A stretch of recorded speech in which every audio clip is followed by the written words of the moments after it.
First of all, we would like to say thank you because 350,000 people watched the setup video. Yeah, we were not expecting that. At all. Very impressed. Thank you for you. that. 99% of you actually liked it, so we must have done something right. And that's straight away the reason why we are here today. We promised you guys a 6-month review video, and we actually waited until after we finished the Gibb River Road, one of Australia's most iconic four-wheel drive roads. For those of you that don't know this place, it's rough, it's remote, crossing over 600 kilometers of red dirt and four-wheel drive tracks with some of the most beautiful waterfalls, gorges and hikes.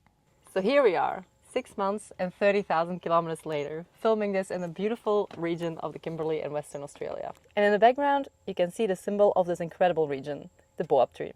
They only grow in 3 places in the world, in Africa, Madagascar and right here in the Kimberley. We left home in the Sunshine Coast in March, about 30,000 kilometers ago, and we can now honestly give you a real 6-month review about the Tommy Camper, about the car, about the setup, about the upgrades, about pretty much everything. Everything we've done. Would we do it all over again? What do we love? What do we regret? Are we happy? We'll go through everything in this 6-month review video, so sit back, relax and enjoy our review video. Let's start with what we truly love about this setup. Yes. First of all, it's quick. It's honestly the fastest and easiest setup we've ever had. It takes no less than 1 minute to set up camp, and that makes traveling so much less stressful. The next one, no more towing. We towed a camper trailer for almost 3 years, and it's a relief when you don't have to worry about towing anymore. You can take those dodgy tracks without worrying about dead-end roads, and driving into a supermarket car park is not a punishment anymore. The inside space. Our inside space in the Tommy Camper is absolutely the best. Changing clothes, a queen-size mattress, working inside, escaping the weather or a midnight wee, a few things that we could never live without from now on. Toyota's reliability. With a 70 series, you can go pretty much everywhere in Australia and every mechanic knows everything about a 70 series. So that honestly feels like a relief. Our L-shaped kitchen, especially our slide out under the fridge. This one. It gives us extra space while cooking, and after a long day of driving, we really appreciate our bar, as we call it, just to stretch the legs. Another good one is our awning. A freestanding awning, and you actually never know what you really miss when you don't have it, but having a freestanding awning is a game changer. 30 seconds, that's all you need. We don't have to worry about wind or rain because it's strong. 30 knots strong, remember? WA wind strong. WA wind strong, so strong. And then storage. We have so much storage in our camper and our tray. It's also our home, which means we are carrying everything with us. All of our tools, winter clothes, too much food, and to be honest, unnecessary cooking gear. The downside of having so much storage is that you actually just fill it with stuff. You just use it. Whatever you have, you just use. Yep. And you just keep on buying more things. Yep. That's a bad habit, an expensive habit. And not good for camping. Another good one is tires. We are so happy that we actually chose the right tires. We've seen many people broken down with punctured tires or sidewall issues, while our Toyo tires have been amazing. And tires were actually a big worry for us because we only have one spare. And lastly, our diesel heater. Yeah, our diesel heater. That's a game changer. When we started our journey back in March, temperatures down south quickly dropped to single digits. We even had a few frosty mornings. Yeah, even in Karajini we had frosts. So going to bed warm and waking up warm makes life on the road full-time so much more enjoyable. Yeah. Now let's move on to the things that we don't really like. The fun stuff. We do know that no setup is perfect and you always have to make compromises. But if you would have to do it again, we listed a few things that we would rethink or change. Yeah. Let's start with the first one. Weight.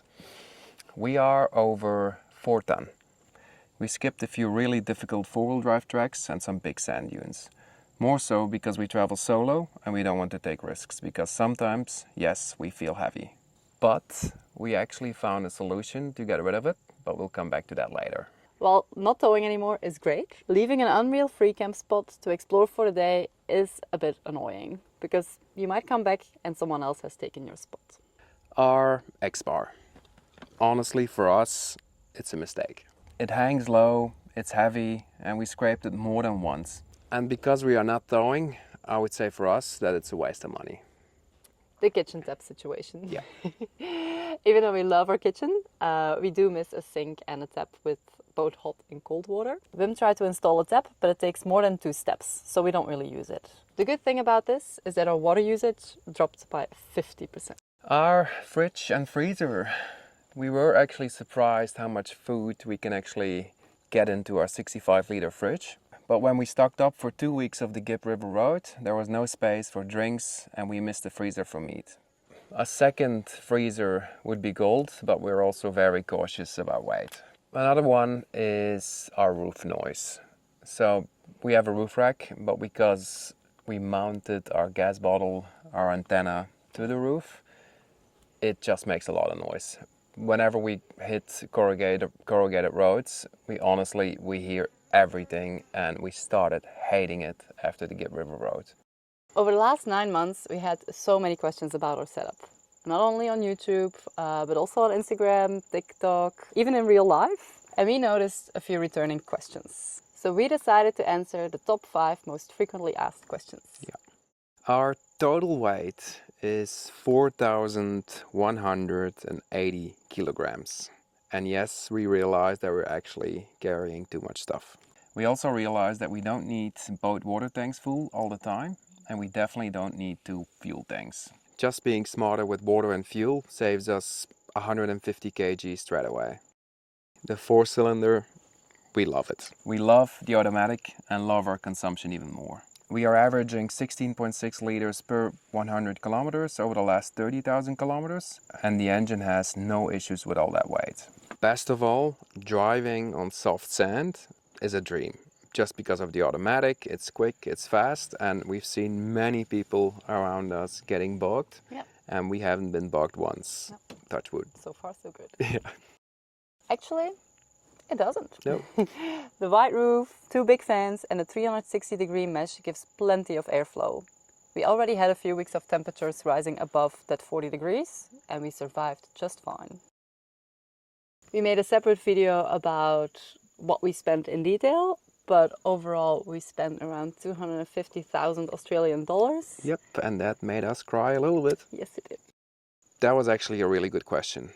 And honestly, a single cab would have been a better choice, but it was a personal decision. Yes, a single cab is better for weight distribution, and you can choose for an extra storage box separate from the Tommy Camper, and I agree, it would have been better for traveling, but when we are home, I couldn't imagine not having 5 seats. I like the looks of a dual cab more, and the resale value is a bit higher as well. So not straight away the most practical decision. No, but the right one for us.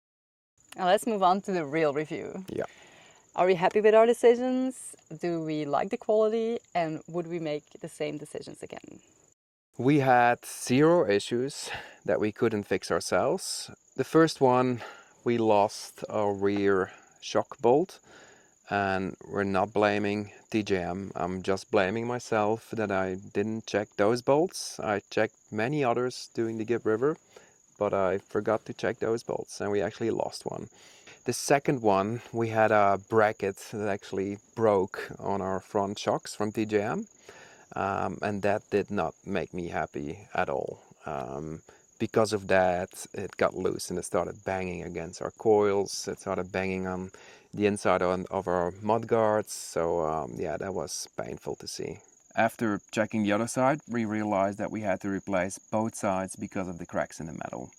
We raised the issue with TJM and their customer service honestly was incredible. They shipped both brackets straight away and arrived within a week without dramas. My personal opinion, they definitely have to look into that design, into that bracket that holds the shock reservoirs, because it will definitely happen again with other shocks.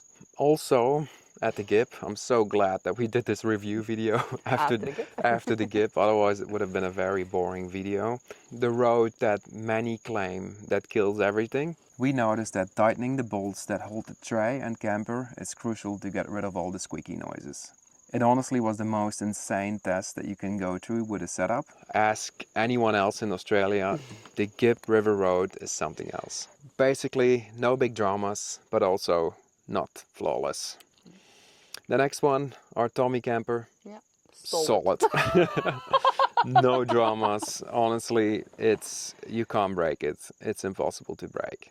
Now we understand why there's an adventure tour business exploring the Gibb every single day, and they choose Tommy Campers on top of a 79 series LandCruiser. For us, that actually confirms that a Tommy Camper is built for Australia's rough outback conditions. Another question that we get asked many times is that if we would ever do another build, would we do it all over again? I would say yes, but with a few tweaks. First of all, we would cut the weight. We would drop the X-bar, second fuel and water tank, and be more mindful with all the stuff that we are carrying. We would add airbags on the rear leaf springs. A lot of people on the road told us that the airbags will fix that heavy feeling that we sometimes have. We would also upgrade to a 3000 watt inverter. At some point, in windy WA, we changed to induction. Because of that, we noticed that a 2000 watt inverter is not enough when running a few things at the same time. So a 3000 watt inverter would be ideal. Another thing we would change is to have a sink tap with mixer connected to our hot water system. But that's an easy fix, and we'll probably do that in the next few months. Because we travel with our surfboards on our roof, we quickly found out that our 400 watts of solar panels don't work when they're partly covered. A solution would have been having solar panels on just one side or a portable solar blanket. An inside switch should turn on and off the inverter. Leaving the inverter switched on drains the battery. Now we have to go outside to turn the inverter off, but it would be great to have a button inside as well. Another easy fix. We would also swap our old Starlink for the Mini 12 volt, so we can run it without draining batteries through the inverter. Well, that's our honest 6-month review. No sugarcoating, no nothing. We did the ultimate test doing the Gibb River Road with this setup. Yeah, we've been through sand dunes, corrugations. Oh, we've done four-wheel drive tracks, river crossings. Rocks. We've been through a lot, and honestly, we're loving the setup. We just need a few tweaks here and there, but it's been very good to us. In this next bit, we thought it would be fun just to share a few recommendations that could be helpful in building your own setup like this. Yeah. First of all, I would choose one build partner. Why? Because we managed every part of the build ourselves, and when something was wrong, a squeaky noise, a rattle, there was no one to call or to blame. I honestly believe that it's better to have one responsible company that is just responsible for everything and that you can call if there's something wrong. Really think about your power setup. Yeah. What do you like when cooking? Would you prefer induction? And if you work on the road, what do you need to work? Would you need a Starlink? What needs charging? Ask yourself all these questions before your build. And of course, don't underestimate your weight. Make sure you make the right calculations. When you're spending that money, go for a higher GVM than you initially think. We did not expect to be close to our max GVM, and it limits us now when we want to upgrade. Like the second fridge, for example, and we're not even carrying extra people. Also ask yourself, do I really need all this storage? Or am I just going to fill it all with stuff? Yeah, and honestly, we're guilty of that as well. We buy stuff. We have a Dutch oven, we have a barbecue, we have winter clothing, we have... Those are essentials. 4 pair of shoes. So yeah, when you have a lot of storage, you carry a lot of stuff. But be mindful of your weight. We've got another year on the road, so we might be making another review video. Yeah, maybe in 6 months. Maybe in 6 months again. Yeah. Or if you like our Tommy Camper, please subscribe and follow our journey. Yeah, and we'll be making one scenic video per month on YouTube where we share a beautiful location in Australia. So like and subscribe, and I hope you enjoy the journey. Thank you for watching. Thank you.